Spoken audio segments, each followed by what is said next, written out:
Interest नहीं आ रहा था। तो मेरे को सीरियसली लगने लगा था कि यार फिजिक्स है ना बेकार सब्जेक्ट। फिजिक्स एक ऐसा सब्जेक्ट है जिसमें इंटरेस्ट आ ही नहीं सकता। ये सब्जेक्ट ही ऐसा, इसमें फील विल नाम की कोई चीज होती ही नहीं। हाय एवरीवन, तो कैसे हो आप सभी लोग। आज मैं आपके सामने एक बहुत ही बढ़िया सी कहानी पेश करने जा रहा हूँ। ये एक्चुअली सच्ची घटना है मेरे लाइफ के ऊपर, और मैं आपको बच्चों एक कहानी सुनाऊंगा। नॉट मतलब कहानी, मैं आपको एकदम रियल स्टोरी सुनाऊंगा कि किस प्रकार से मैंने आपका जो सबसे ज्यादा आपको परेशान करने वाला सब्जेक्ट है उसको किस प्रकार से सुधारा, किस प्रकार से जो प्रॉब्लम्स आज आप फेस कर रहे हैं फिजिक्स के अंदर, वो प्रॉब्लम शायद कभी एक टाइम पे मैं भी फेस कर रहा था। तो आप लोग रिलेट कीजिएगा बच्चों, मेरे साथ में कैसी प्रॉब्लम्स हो रही थी, मैंने उनको कैसे कॉन्कर किया था। तो इस वीडियो में आपको काफी सारी नॉलेज मिलने वाली है, काफी सारी जानकारी मिलने वाली है कि कैसे भैया आपके मास्टर जी ने उन सब चीजों को सुधारा था जब मैं खुद एक स्टूडेंट रहा करता था। तो चलिए भैया बताता हूँ मैं इसके बारे में आपको। जब सभी बच्चे कोटा के अंदर बड़े सपने लेके आते हैं कि भैया हम पढ़ेंगे हम पढ़ेंगे हम पढ़ेंगे। हम भी आए थे कोटा की बेस्ट कोचिंग के अंदर, मैंने एडमिशन लिया, बेस्ट कोचिंग के अंदर मैंने एडमिशन लिया। उस टाइम आप जानते ही, उस टाइम पर एक कोचिंग हुआ करती थी वंश क्लासेस, जो बहुत अच्छी कोचिंग मतलब हुआ करती थी, क्या अभी भी है, लेकिन बहुत अच्छी कोचिंग्स में वो थी। एंड उस टाइम पर उसका रेगुलर रिजल्ट आ रहा था, रेगुलरली हर साल, मतलब फर्स्ट सेकंड रैंक के अंदर उसका रिजल्ट आता था जेई के अंदर। जब मैंने एडमिशन लिया ना उसके अंदर बच्चों, सो दैट टाइम आल्सो कि उसका रिजल्ट बहुत अच्छा आ रहा था। एंड हम लोगों ने पढ़ना स्टार्ट कर दिया। अब शुरू में तो ऐसा होता है ना, जब हम लोग पढ़ रहे होते हैं, जब हम लोग बेसिक मैथ से स्टार्ट करते हैं तो बेसिक मैथ में बड़े जोश में होते हैं कि फोड़ देंगे। जब तुम लोग जब स्टार्ट करी होगी नीट की तैयारी, तो एकदम पहला दिन याद करो, पहला लेक्चर याद करो, तो ऐसा फील आता होता है कि अब देखो भैया रैंक 1 हमारी, रैंक 2 हमारी है। तो कुछ ऐसा सिनेरियो हमारे साथ भी था कि बहुत जबरदस्त रैंक लेकर आएंगे, ये कर देंगे वो कर देंगे। लेकिन जैसे ही हमारा बेसिक मैथ चालू हुआ ना, तो कुछ दिनों में धज्जियां उड़ने लगी। अब बाद में पता लगा कि भैया बेसिक मैथ्स तो फिजिक्स का पार्ट ही नहीं, फिजिक्स का पार्ट तो अब आएगा। उसके बाद फिजिक्स आने लग गई साहब। तो पहले मोशन इन वन डायमेंशन आया, कुछ दिनों तक तो समझ में आया, कुछ दिनों के बाद ऊपर से, ठीक है। उसके बाद नेक्स्ट चैप्टर आया हमारा एनएलएम। फिर से चैप्टर वो जैसे एनएलएम आता, तो एनएलएम कुछ तो शुरू में अच्छा लगा, पर जैसे धीरे धीरे लास्ट में सूडो फोर्स आया, जैसे फिर फ्रिक्शन आया, फिर फ्रिक्शन में स्टैटिक काइनेटिक किस प्रकार से चेंजेस कर जाते हैं क्वेश्चंस के अंदर, वो चीजें आने लगी, दिमाग का दही होने लग गया।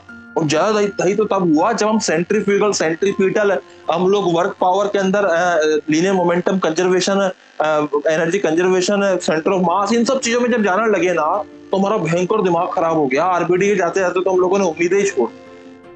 तुम्हारे साथ भी होता है ऐसा?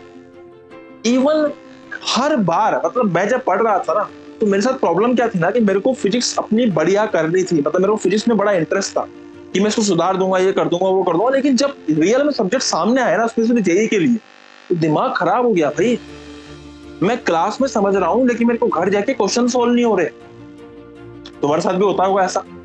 होता है ना? मैं क्लास में समझने का प्रयास कर रहा हूँ, मुझे क्लास में समझ में भी आ रहा है, घर जाके क्वेश्चन सोल्व नहीं हो रहे। मैं क्लास में मुझे जो होमवर्क मिल रहा है उसको जब मैं घर जाके अटेम्प्ट करता हूँ तो मुझे समझ में नहीं आ रहा होता है। जो मास्टर ने क्लास में क्वेश्चन कराए हैं वो क्लास में तो बड़ी आसानी से हो जाते हैं, लेकिन जब उन्हीं क्वेश्चंस को घर पे देखते हैं तो कई बार उनमें भी कंफ्यूज हो जाते हैं। ये तो बड़ा अचंबा हो गया कि यार सर समझ में सब कुछ आ रहा है, क्वेश्चन सोल्व नहीं हो रहे। बड़ी अजीब सी प्रॉब्लम हो गई थी। अच्छा, प्रैक्टिस कहाँ से करें, कौन सी बुक से करें, कौन सी बुक पढ़े, एनसीईआरटी पढ़े कि नहीं पढ़े? एनसीईआरटी तो कभी भी एक पेज से ऊपर पढ़ी नहीं जाती। तो बड़ी अजीब सी सिचुएशन हो गई। हो क्या रहा था ना कि जिस भी चीज को उठाओ इंटरेस्ट नहीं आ रहा था। तो मेरे को सीरियसली लगने लगा था कि यार फिजिक्स है ना बेकार सब्जेक्ट।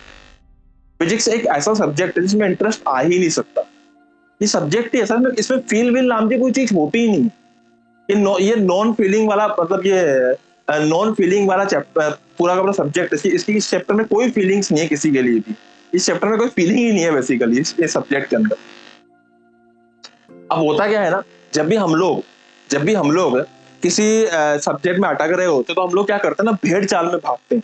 जैसे आजकल ऑनलाइन भेड़ चाल होती है, उस टाइम पे ऑफलाइन में भेड़ चाल हुआ करती थी। तो हमारे टाइम पे एक बड़े फेमस से मास्टर थे, वो फिजिक्स को बड़ा फेमस तरीके से पढ़ाया करते थे। तो सारे के सारे बच्चे उनके बारे में बात किया करते थे। अब वो क्या पढ़ा रहे क्या नहीं पढ़ा रहे मैंने तो नहीं देखा, लेकिन सारे बच्चे बात कर रहे, तो मैं भी पहुंच गया, साहब मैं भी पढ़ूंगा इनसे। अब मैं पढ़ने पहुंच गया। अब मैंने 1 महीना पढ़ा, बड़ा मजा आ रहा है, भीड़ की भीड़ जा रही है। जिस क्लास में नॉर्मली बच्चों के बाकी टीचर के मैं 100 बच्चे बैठते हैं, उनमें 300 बच्चे बैठे हुए, ऑफलाइन के अंदर 400 बच्चे बैठे हुए, एकदम माहौल बना रखा है। टीचर अंदर घुस रहा है, बच्चे बेंच बजा रहे हैं, चिल्ला रहे हैं, पता नहीं क्या क्या कर रहे हैं। और जयकारा लगा रहे हैं, बहुत कुछ हो रहा है, बहुत कुछ हो रहा है। मेरे को बड़ा यार फील गुड वाला फैक्टर हो गया, वाह यार मजा आ गया साहब। अब ये चीज 1 महीना चली, बहुत मजा आ रहा है। 1 महीने में हर दिन क्लास के 2 से 2.5 घंटे ऐसे निकल जाते, पता नहीं चलता कब क्लास के घंटे निकल गए। लेकिन दिक्कत क्या हुई कि 1.5-2 महीने के बाद आई स्टार्ट रियलाइजिंग यार मेरे को फील गुड तो हो रहा है, लेकिन अगर मैं डीप में जाऊं, सर को सब पसंद करते तो मैं भी पसंद करता हूं। अब जब सब पसंद कर रहे हैं तो मैं कैसे नकार सकता हूं कि नहीं अच्छा नहीं है मास्टर। बच्चा क्या करता है ना, अपने आप में गिल्ट फील करने लग जाता है। तो मैं भी ऐसा ही हो गया था हमारी तरह, ये सब इनको पसंद कर रहे हैं और अच्छा पढ़ा रहे हैं, इसका मतलब मेरे में ही कमी है। और जब मेरे में ही कमी है तो इसलिए मुझे समझ में नहीं आ रहा।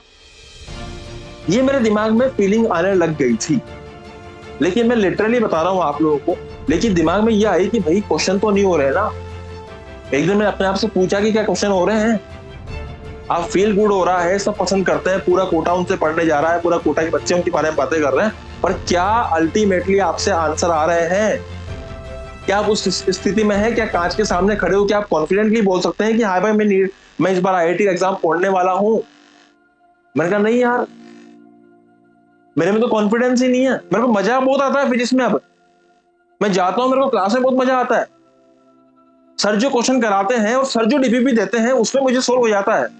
लेकिन अगर मैं नई किताब उठा लूं, अगर मेरे को नई शीट उठा लूं, अगर मैं नई DPP उठा लूं जो कि इस क्लास से, इस कोचिंग से बिलोंग नहीं करती हो, तो मेरी 12 बज जाती। And that day I realise कि भाई एक्चुअली मैं गलती क्या कर रहा हूं। मैं द मेन इंपॉर्टेंट गलती है कि मैं भेड़ चाल में लग गया, और इस भेड़ चाल में मेरा कितना टाइम निकल गया मुझे पता ही नहीं चला। पहले मैं खुद को ही ब्लेम करने लग जाता था कि भैया मेरे में कमी है, मेरी प्रॉब्लम है, ऐसा वैसा पढ़ना ढीकना, बाकी सब भी तो खुश है। फिर मैं सोचा कि यार ये सब खुश है, इसमें समझ में कितने को आ रहा है कोई नहीं जानता। हो सकता है कि जैसे आज मैं संघर्ष कर रहा हूं समझने में, उसका ये भी संघर्ष कर रहे हो, लेकिन बस ये खुश है। क्यों? क्योंकि सब खुश है। जिनको सिलेक्शन होना है उनका हो जाएगा, बाकी सब खुशी रहेंगे। कल से इन सर के बारे में कोई यूट्यूब पे बोल देगा तो ये सब वहां पे हंगामा मचाने पहुंच जाएंगे। बस ये वही है, ये वही लोग हैं, इनका बस एक ही काम रहेगा, ये सिर्फ और सिर्फ क्या करेंगे, ये सिर्फ और सिर्फ भेड़ चाल के पीछे लगे रहेंगे। मैंने कहा इन सबको साइड में रखो, अभी अपने को यह दिमाग लगाना है कि अपने को क्या करना है। तो मैंने एक पैरामीटर बनाया, मैंने कहा कि भाई मैं मास्टर से पढ़ के आऊंगा, उसके बाद उस पर्टिकुलर टॉपिक का कोई भी क्वेश्चन मैं किसी दूसरी कोचिंग का उठा के करूंगा सोल्व। अगर मेरे से सोल्व हो गया तो इसका मतलब मेरे को वहां समझ में आया। अब मैं अलग अलग टीचर के पास जाने लग गया, अलग अलग टीचर से जाके पूछने लग गया, तो फाइनली मैं एक ऐसे मास्टर के पास पहुंचा। आप देख, इतनी बड़ी कोचिंग थी, इतनी बड़ी कोचिंग में बहुत सारे टीचर्स थे, ठीक है, और उसके अलावा क्या इंडिविजुअल भी चलते थे। तो ये जो सिनेरियो बताया मैंने आपको, इंडिविजुअल का बताया था। तो ऐसे मैं कई सारे इंडिविजुअल्स पे गया अलग अलग पे, है ना। ऐसा तो मेरे को ज्यादा मन नहीं करता था कि मैं सब जगह ज्यादा भटकता रहूं, लेकिन फाइनली मैं 2-3 लोगों के पास जाने के बाद मुझे एक चीज रियलाइज हुई कि एक पर्टिकुलर टीचर, उनके पास बच्चे कम थे, and I start understanding the concept in that class. अब मेरे को पर्सनल क्या मिलने लगा, अटेंशन मिलने लगा, बच्चे कम थे तो। टीचर भी IIT से नहीं था, टीचर भी नॉर्मल टीचर ही था। जरूरी नहीं है कि कोई IITian है, डॉक्टर है तो वही आपको अच्छा पढ़ा सकता है। Getting my point. बस उनके साथ प्रॉब्लम क्या थी, उन्होंने नया नया शुरू किया था खुद का सिस्टम, उनके पास बच्चे कम थे, पर जो भी था भाई मेरे को अटेंशन मिलने लग गई, मेरे को समझ में आने लग गई चीजें कि वो जो मुझे जहां भी डाउट होता ना, मैं फट से पकड़ लेता। मैंने कहा मुझे ये चीज समझ में नहीं आई, मुझे दोबारा समझना, मुझे दोबारा समझा देते हो। जैसे मान लीजिए मुझसे क्वेश्चन सोल्व नहीं, मैं सीधा सीधा सर से पूछ लेता, सर मुझसे ये क्वेश्चन सोल्व नहीं हुआ सर, मैं इसको कैसे करूंगा, या मैंने इसको इस तरीके से जिस प्रकार से मैंने इसको अटेम्प्ट किया है ना, इसका आंसर नहीं आ रहा है। मास्टर मेरा तरीका देखता, मास्टर बोलता कि हाँ भाई तूने किया तो सही है, लेकिन तेरा जो लास्ट का 50% पोर्शन है इसमें तूने गलती कर दी है। तो वहां से मेरे को एक्चुअली अपने स्टेप्स में, मैं जो भी स्टेप ले रहा हूँ क्वेश्चंस करने के, समझने के, वहां मुझे प्रॉब्लम समझ में दिखने लगी कि भैया कहाँ कहाँ पे मैं गलतियां कर रहा था, मतलब बेसिकली मिस्टेक समझ में आने लगी। और जब मिस्टेक समझ में आने लगती है ना, तो हम उसको इम्प्रूव भी कर सकते हैं। अगर मिस्टेक से हमारे हाथ में नहीं होगी भाई, तो हम इम्प्रूव कहां से करेंगे। तो मैं सीरियसली बोल रहा हूँ बच्चों, एक जरूरी नहीं आप भेड़ चाल के पीछे जाके सब्जेक्ट सीखो। अगर आप सब्जेक्ट में संघर्ष कर रहे हो ना, तो एक बार जब भी आप चाहे किसी से पढ़ रहे हो, चाहे आप लाखों सब्सक्राइबर वाले से पढ़ रहे हो, कोई फर्क नहीं पड़ता, पर आप पहले ये देखिए ये देखिए कि क्या आपको समझ में आ रहा है, सबको देखकर नहीं कि 25,000 लाइक्स है तो मुझे भी समझ में आ रहा होगा। नहीं भैया, अजम्पशंस पे नहीं जीना आपने। अपने को पहले चेक करने का है, खुद से पूछने का है, क्या मैं कॉन्फिडेंट हूं? क्या मेरे से सर के दिए हुए क्वेश्चंस के अलावा नए नए क्वेश्चन हो रहे हैं? क्या मैंने सिर्फ पीवाईक्यूज रटे हुए हैं कि मैं किसी दूसरी किताब के अच्छे क्वेश्चन भी कर पा रहा हूँ? क्या मेरे अंदर सब्जेक्टिव प्रॉब्लम्स को उठाने की हिम्मत है कि नहीं है? क्योंकि सब्जेक्टिव प्रॉब्लम्स तो वही उठा सकता है जिसको फिजिक्स में फील आती है। और जब वो फील मेरे को आने लगी ना सब्जेक्ट के अंदर, मैं सीरियसली बता रहा हूँ, टीचर का बहुत बड़ा रोल होता है फिजिक्स में। फिजिक्स में टीचर का बहुत बड़ा रोल होता है। एक बार के लिए मैं बायोलॉजी, मैथमेटिक्स, केमिस्ट्री भी नहीं कहूंगा, फिजिक्स सब्जेक्ट ही ऐसा है बच्चों, इसमें टीचर का हालांकि सब में रोल होता है, बट फिजिक्स में आपके लिए एक स्पेशल रोल रहेगा। ये सब्जेक्ट बहुत टेढ़ा सब्जेक्ट है। I am not saying it is very tough, क्योंकि जब मुझे फिजिक्स समझ में आने लगी ना, तो मेरे लिए वो इतनी आसान होती चली गई, इतनी आसान होती चली गई। मुझे फील आने लग गई सब्जेक्ट के अंदर। मुझे सर कुछ बोलते, फिर मैं उसके अलग अलग तरीके निकालने लग गया कि ऐसे भी हो सकता है, ऐसे भी हो सकता है। तो ये चीज समय के साथ आने लगी। पहले जब भी जाते थे तो हम लोगों को सिर्फ टीचर लोग डांटते थे कि यार तुम्हारे 10 क्वेश्चन में से तुमसे क्वेश्चन क्यों नहीं हो रहे, ये क्यों नहीं हो रहा, ये क्यों नहीं हो रहा। वो एक पैरामीटर्स में नापते थे। इन मास्टर जी के पास जब हम लोग गए तो उन्होंने क्या करा, जैसे हम लोगों ने उनको बताया कि सर मेरे मेरे 5 क्वेश्चन नहीं हुए, लेट्स सपोज, है ना। तो 5 क्वेश्चन जो मेरे नहीं हुए ना, मैं डायरेक्टली उनसे पूछा, उन्होंने मुझे सोल्यूशन दिया उसका और डिस्कशंस किया। धीरे धीरे जो मेरे नहीं होने वाले क्वेश्चन थे ना, वो कम होने लगे। अब तुम कहोगे सर उन सर का नाम बता दो, हम डायरेक्टली ढूंढ लेंगे, हम भी उनसे पढ़ लेंगे। ऐसा नहीं होता है भाई। वो एक एग्जाम्पल दे रहा हूं मैं आपको, एक कैरेक्टर का एग्जाम्पल दे रहा हूं। वो कैरेक्टर क्या है कि आप फिजिक्स एक्चुअल में सीख सकते हैं, लेकिन आपको फिजिक्स में क्या चाहिए, अगर आपकी बहुत नैया डूबी हुई है ना, तो आपको गाइडेंस चाहिए, आपको मेंटोरशिप चाहिए, आपको कोई आपके कंधे पे हाथ रखे या सर पे हाथ फेर के ऐसा टीचर चाहिए जो आपको बताए चीज। ऐसा नहीं कि नोट्स पकड़ टेलीग्राम पे, ये पकड़ो वो पकड़ो, नहीं भैया। नोट्स भी आपको खुद बनाना है, अपने पैरों पे खड़ा होना है सब्जेक्ट में, लेकिन सपोर्ट आपको मेंटोर का चाहिए होगा। Getting my point? सपोर्ट आपको अपने मेंटोर का चाहिए होगा। करना आपको खुद ही है, लेकिन सपोर्ट आपको मेंटोर का मिल जाएगा। ऐसा नहीं कि मेंटोर ने आपको नोट्स बना के दे दी है, रात रात भर मेंटोर जग रहा है आपके लिए नोट्स बना रहा है, कोई फायदा नहीं उस चीज। और आजकल यही हो रहा है। बच्चे को क्या चाहिए, टेलीग्राम तभी ग्रो करेगा सर आपका जब आप खुद नोट्स बना के डालोगे। कोई बात नहीं भाई, ऐसे लोग नहीं चाहिए। चाहिए वो लोग जो सच में पढ़ना चाहते हैं। उन लोगों को आगे आना है जो सच में अपनी जिंदगी बदलना चाहते हैं, तो लाइफ में कुछ चेंज करना चाहते हैं। 3-3 4-4 साल तक हम नीट की और आईआईटी की तैयारी कर रहे हैं, उससे कोई फायदा नहीं। आईआईटी इसके 2 साल की होती है, पर नीट की तैयारी कर रहे हैं उससे कोई फायदा नहीं है। हमें अपनी गलतियां ढूंढनी है, और गलतियां अगर पकड़ में आए तो सुधार के सिलेक्शन लेना है, और नहीं हो रहा तो छोड़ो यार। फिर क्यों 5-5 साल खराब कर रहे हैं?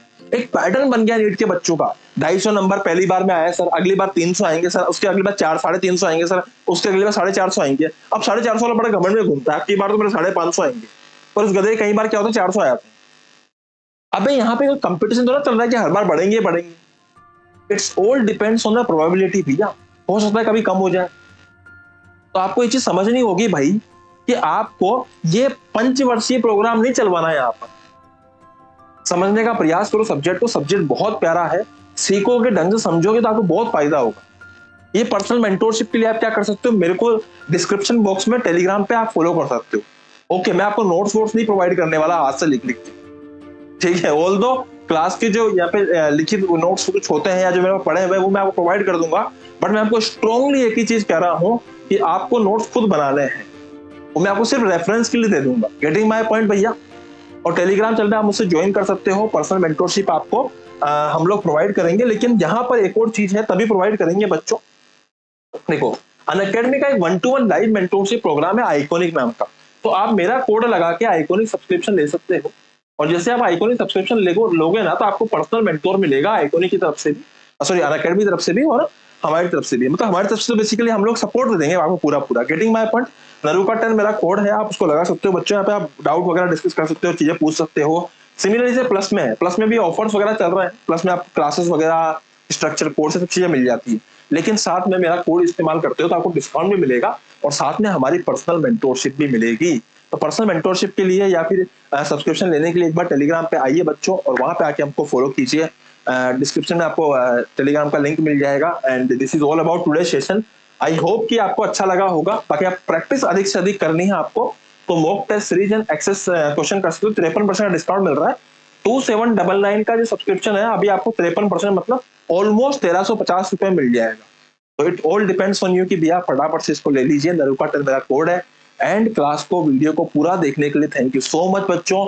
आपको ये टॉपिक अच्छा लगा हो तो प्लीज कमेंट बॉक्स में मुझे ये बताइए कि आप क्या चाहते हो भविष्य में आपके पास कैसे कैसे टॉपिक्स आए, वो कमेंट बॉक्स में आप कमेंट में डालिए। मैं आपकी कमेंट पढ़ूंगा, इसी के ऊपर हम लोग बढ़िया बढ़िया लेक्चर्स लेके आएंगे, बढ़िया बढ़िया सेशंस लेके आएंगे। So thank you so much. Happy learning. आते रहिए, सीखते रहिए, मस्त रहिए, बिंदास रहिए, हंसते खेलते रहिए। Happy learning. जय हिंद, जय भारत।